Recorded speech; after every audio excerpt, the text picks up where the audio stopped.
Tonight, from Raymond James Stadium in Tampa, Florida,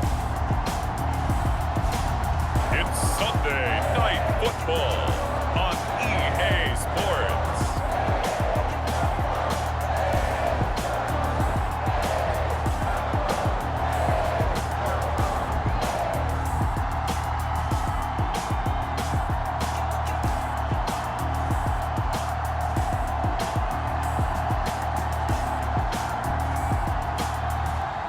It's the Tampa Bay Buccaneers taking on the Dallas Cowboys.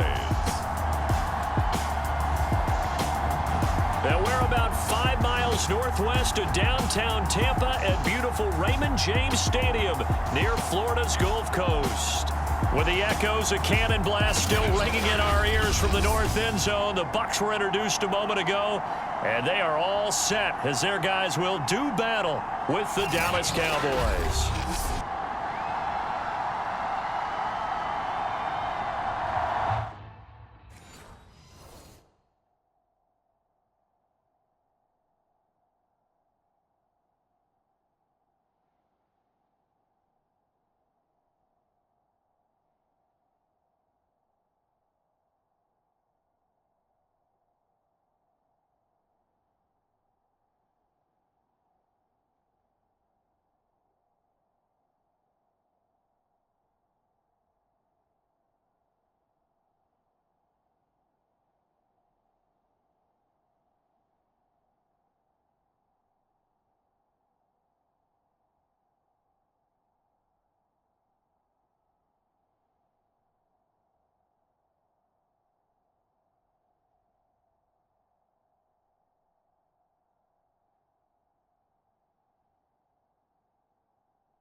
He'll get about 3 as he's taken down at the 23.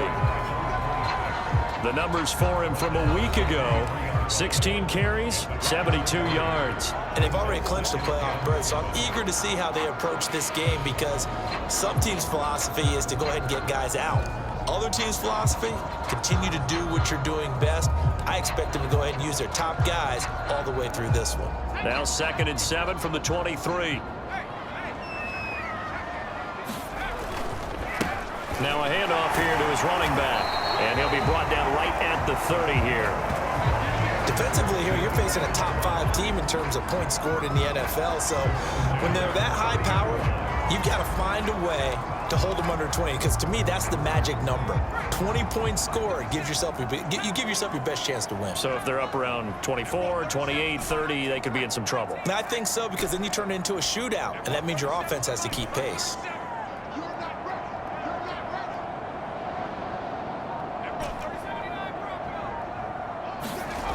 They'll look to throw here on first down.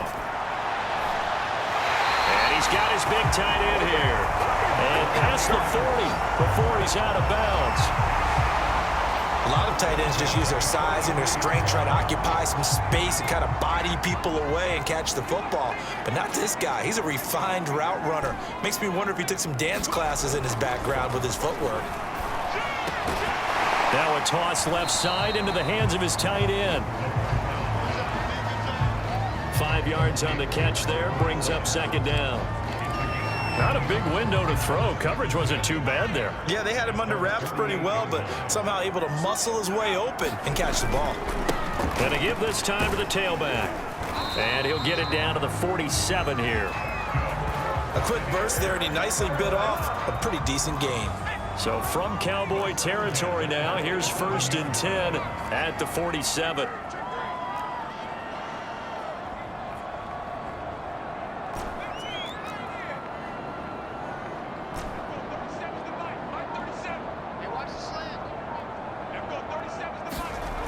He'll look to throw. Oh, he's got a man wide open, complete. And brought down, but able to get it to their 30-yard line.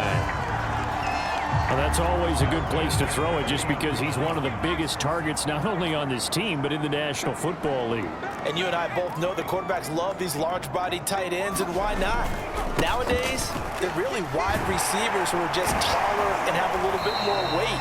These guys catch the football, make big plays downfield. In the old days, we wanted them to block. Now coaches want them to catch the football first. So, Charles, you know, for this offense, we've been talking all year about how difficult it would be to run the table. And you gave me your chances early in the year. You thought maybe 25%. A few weeks ago, you thought closer to 50, but not quite 50. Now here they are, 15-0. This is happening, isn't it? I think it is, Brandon, because I do believe this team is too invested, too well coached to fall asleep at the switch now. And I think it ultimately benefits them to stay engaged all the way through the season, because make it to the finish line, then they get the open week to refresh and re-energize. But if you get off the gas now, that can really hurt you come playoff time. And he'll be stopped just outside the 5 at the 6. Only a yard that time, 2nd and goal.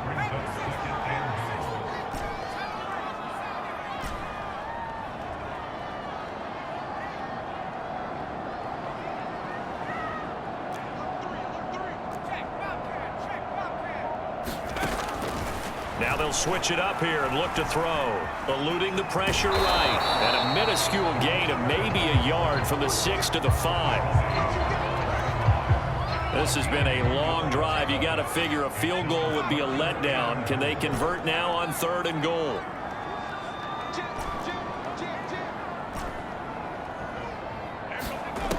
They'll set up to throw. He's going to flip one out here to his running back. And this is going to result in losing yardage. They're driven back.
come out throwing here on first down. Trying to lay one up deep.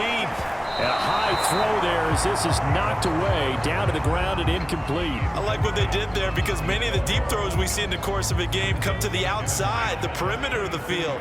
In this case, they used the slot receiver to run deep downfield and tried to connect that way. Unsuccessful in that attempt, but I like what they were doing.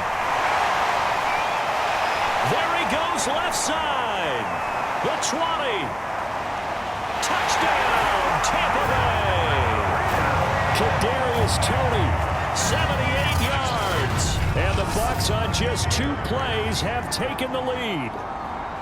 If you didn't know it, it won't surprise you to find out that this team leads the league in scoring. They've been a quick strike team all season long. There's another example. They did it again. This offensive coordinator.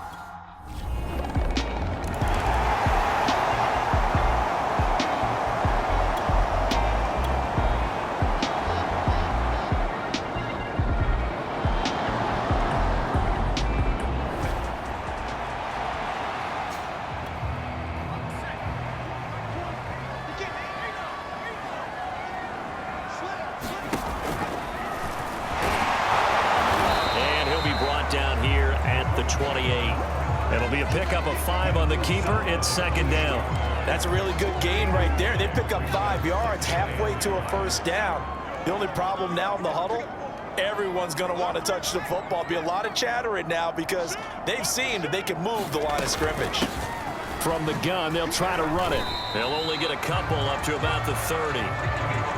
I do know from experience that when you slow down someone's running game, you're now doing the dictating on defense. And guess what? Now you're getting ready to tee off on their quarterback because they have to throw it all the time.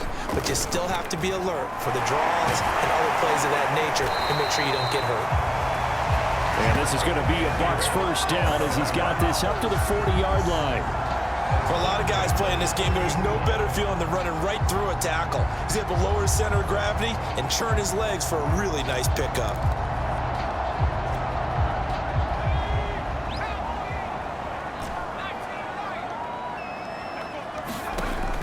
They'll look to throw now on first down. Flushed out right. Now a leaping catch. He's got it. And he'll take this to the other side of midfield before going out of bounds. We talk about mobility on quarterbacks all the time. Here's where it really pays off. Able to move, evade, and is accurate throwing on the run and picking up a first down.